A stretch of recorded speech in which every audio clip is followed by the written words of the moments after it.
Hi friends, welcome to Anjali's food court. ഇന്ന് ഞാൻ വന്നിരിക്കുന്നത് ഓണവിഭവമായിട്ടാണ്. ഓലനാണ്.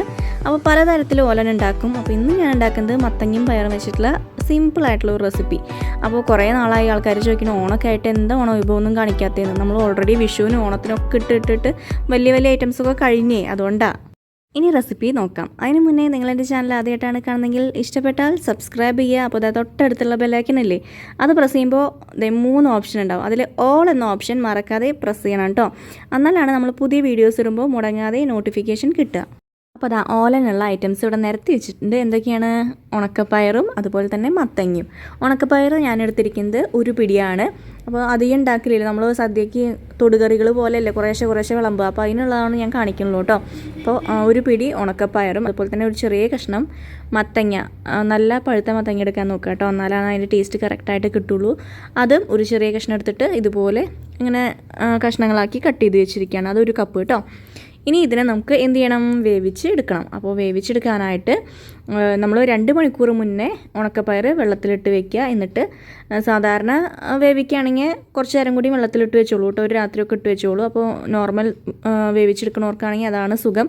കുക്കറിലാകുമ്പോൾ 2 മണിക്കൂറൊക്കെ ഇട്ടാൽ മതി. എന്നിട്ട് ഒരു 2-3 വിസിൽ എന്തായാലും നമുക്ക് അടിക്കേണ്ടി വരും. അപ്പോൾ ഞാനിതാ ഇത് രണ്ടും കൂടി ഒരുമിച്ചിട്ടിട്ട് ഇനി വേവിച്ചെടുക്കട്ടെ.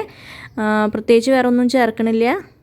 കുറച്ച് മഞ്ഞൾപ്പൊടി ഇട്ട് കൊടുക്കുക, 1/4 ടീസ്പൂണും. പിന്നെ വേണ്ടത് ഉപ്പാണ്. ഉപ്പ് നിങ്ങളുടെ ടേസ്റ്റിന് അനുസരിച്ച് ചേർത്ത് കൊടുക്കുക. ഞാനും 1/4 ടീസ്പൂണാണ് ഇട്ട് കൊടുക്കുന്നത്. ഇനി കുറേശ്ശെ വെള്ളം, ഒരു 1/2 കപ്പ് വെള്ളമൊക്കെ ഒഴിച്ചിട്ട് 2-3 വിസിൽ അടുപ്പിച്ചെടുക്കാം. അപ്പോൾ നമുക്കിനി ക്ലോസ് ചെയ്യാം കേട്ടോ കുക്കർ.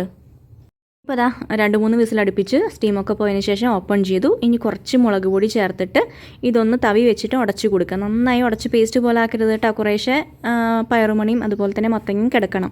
അപ്പോൾ ഇതിൽ ശരിക്കും നമ്മൾ പച്ചമുളക് കീറിയിടലാണ് ചെയ്യൽ. നിങ്ങൾക്ക് അങ്ങനെ ഇഷ്ടമാണെങ്കിൽ അങ്ങനെ ചെയ്യുക. എനിക്ക് കുറച്ച് എരിവ് വേണം, അതുകൊണ്ട് ഞാൻ മുളക് പൊടി 1/4 ടീസ്പൂണോളം ചേർത്ത് ഒന്ന് തിളപ്പിച്ചെടുക്കുക. അപ്പോൾ നമ്മളുടെ സംഭവം ഇവിടെ റെഡിയായി കഴിഞ്ഞു. അപ്പോൾ ദാ കണ്ടില്ലേ, നമ്മളുടെ മത്തങ്ങയും പയറും ഓലൻ ഇവിടെ റെഡിയായി.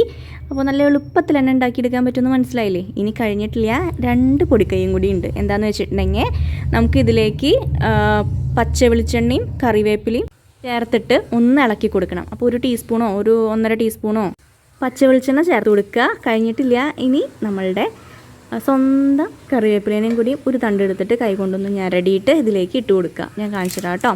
അപ്പോൾ ദാ കണ്ടില്ലേ, ഇത്ര മതി. എന്നിട്ടൊന്ന് ഞരടുക, എന്നിട്ട് ഇട്ട് കൊടുക്കുക. അത് കഴിഞ്ഞിട്ട് ഇളക്കി കൊടുക്കുക, ഒന്ന് മൂടി വയ്ക്കുക.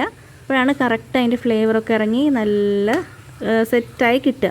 അപ്പോൾ നമ്മളുടെ ഈസി ആയിട്ടുള്ള ഓലൻ റെഡി ആയി കഴിഞ്ഞു.